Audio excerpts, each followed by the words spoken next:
প্রশাসনের চোখে ধুলো দিয়ে রমরমিয়ে চলছে অবৈধ কোয়াচ পাথর পাচার। মাইথন জলাধরের অস্তিত্ব সংকটে। প্রশাসনের নজর এড়িয়ে পুরনো কায়দাতেই রমরমিয়ে চলছে কোয়াচ সাদা পাথরের বেআইনি কারবার। আর এই অবৈধ খননের জেরে ক্রমশ অস্তিত্ব সংকটের মুখে পড়ছে মাইথন জলাধার।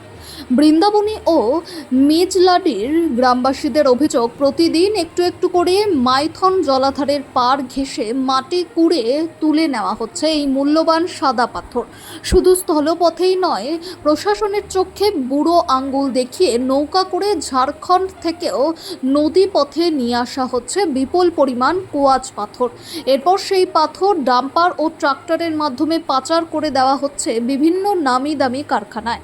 সবচেয়ে চাঞ্চল্যকর বিষয় হলো, দরিদ্র মানুষদের জন্য সরকারের দেওয়া পাট্টা জমিকে ঢাল হিসেবে ব্যবহার করছে এই পাথর মাফিয়ারা।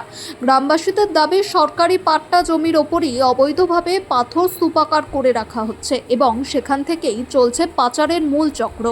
অভিযোগের তীর শহীদ আনসারি নামের এক প্রভাবশালী ব্যক্তি ও তার দলবলের দিকে। মাঝখানে কিছুদিন এই বেআইনি কাজ বন্ধ থাকলেও সম্প্রতি শহীদ আনসারি নামক ওই ব্যক্তি পুনরায় পুরো সিন্ডিকেটটিকে সক্রিয় করে তুলেছে। গ্রামবাসীদের ক্ষোভ, আমাদের চোখের সামনে মাইথন জলাধারের ক্ষতি করা হচ্ছে, সরকারি জমি দখল করে কালো ব্যবসা চলছে। কয়েকদিন বন্ধ থাকার পর শহীদ আবার এই সিন্ডিকেট চালু করলো।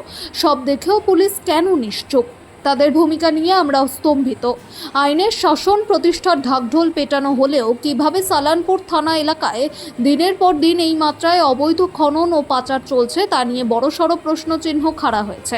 গ্রামবাসীদের দাবি, অবিলম্বে পুলিশ ও ভূমি রাজস্ব দপ্তর এই অবৈধ কারবার বন্ধ করুক এবং মাইথন জলাধারকে ধ্বংসের হাত থেকে রক্ষা করুক। না হলে আগামী দিনে বৃহত্তর আন্দোলনের হুঁশিয়ারি দিয়েছেন ক্ষুব্ধ বাসিন্দারা।